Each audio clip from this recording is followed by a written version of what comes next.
mas-uuliyiinta dowladda hoose ee magaalada Hargeysa ayaa howlgal olol ah oo lagu baneynayo suuqa Gobonimo gaar ahaan guriga xusbiga oo ayaamihii u dambeeyay halkaasi ka wadeen ka fuliyay waxaana ugu horeyn sharaxaya howlgalkaasi agaasimaha bilicda ee dowladda hoose Cumar Yuusuf maanta oo ay bishu tahay 18 bisha Afraad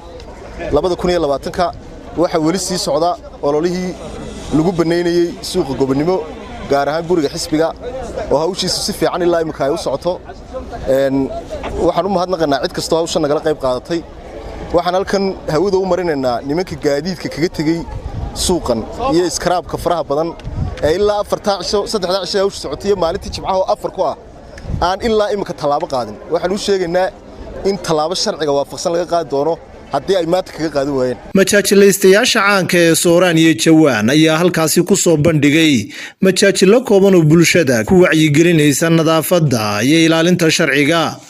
quruxiyo magaaladu waxay qiimo leedahay marka qaab dhismeedka iyo injineer qiyaasiyo geometri qaydiyo qorshe dawladda soo qaadayso cashuurtii qaynuunu yaalla qof kasta halkii uu qotasado alaabada hadduu qayb u heli karo oo waliba qori iyo qayladoon la dirtiyo qoladoodu dheer tahay qurux yeelan mayne qof wadaniya baate qof kasta qoraal soo sameeyo qaynuunka soo raac halka kan maanta aynu taaganahay waa guriga xisbiga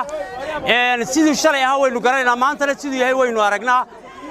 magaalada madaxda iyo caasimadana waxa laga rabaa inay sida tan loo wada baneeyo inay magaaladu isu muuqato sharafteen iyo karaamadeen waxay ku jirtaa inaynu la shaqeyno maamulkeena dawladda hoose sida maayirka iyo maayir ku xigeenka iyo xildhibaanada inaynu la shaqeyno si ay magaaladeenu u yeelato magaalo bilic leh oo magaalo madax noqon karta sidoo kale iyana waxa halkaasi ka hadlay oo hadalka u kala dambeeyay xogayaha dawladda hoose maayir ku xigeenka caasimadda barasaabka gobolka Maroodijeex wasiir ku xigeenka arrimaha gudaha Naasir Caydiid iyo agaasimaha madaxtooyada Soomaaliland Maxamed Cali Bile waxaan u sheegayaa inay ka dhaqaaqaan oo sanduuqadooda iyo gaadiidkooda ka qaataan talaabayntan ka xoog roon intaan la kulmin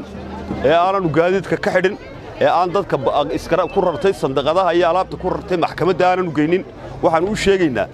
nimanka gaadiidka iyo iskaraabka leh halkan degan haday maqli waayaan waa mar labaadkii ogeysiis loo sheego talaabo sharciga waafaqsan baan ka qaadaynaa ololahani wuu soconayaa caasimadda oo dhan wuu wada gaarayaa dhammaan meelaha noocan oo kale ahna waanu banaynaynaa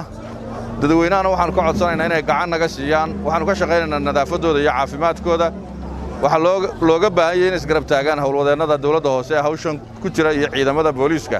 ee mar walba heeganka ugu jira ilaalinta nabadgelyadooda waxa kaloo halkan aad iyo aad ugu adkaynaya dadweynaha gaadiidka raacaya iyo gaadiidleyda hadday yihiin basaska hadday yihiin tagaasida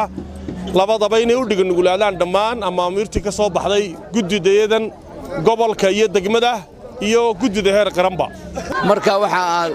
maanta hawshan laga galay xarunta xisbiga waxa weeyaan in la baneeyo dadka la kala fogeeyo si xanuunkaasi aanu inoogu dhex fidin xarunta xisbiga ee quruxda badan ee maanta wax laga qabto wax noqonaysaana ay noo banaanaato goobtan dadkii waa laga raray waa artaasay tahay maalintii hore say ahayd waa ogeedeen maalintii dhaweeynu soo galay xanuunla ka dilaacayay haddii roobkaasi nagu soo gaadhlaydo sidii waxaan malayaa saaka inay wax ka duwani joogi lahaayeen markaa waxaan idin leeyahay dadweynaha si fiican baan ugu mahadnaqay dadweynaha degan xaafadan 6 Juun gaar ahaan xusbiga oo si fiican ula shaqeeyay ciidamadii hawshiiba markaa waxa weeyaan hawshuna saasay u soconaysaa Hargeysa oo dhan bay ka soconaysaa halkan qura maaha ugu dambeyntiina waxa halkaasi ka hadlay duqa caasimadda Cabdiraxmaan Solteko inaan abuurin fawdo waxa laga shaqeynayaa nadaafadiini caafimaadkiini in la kala baneeyo oo la kala baneeyo aqalka xusbigu dhamaantii sidoo dhan yahayna waa la xidhayaa waana dhisma lagu xidhayaa waxaan leeyahay dadweynaha cid ku hadhay soo joogaysa ma jirto aynu taa isku ogaano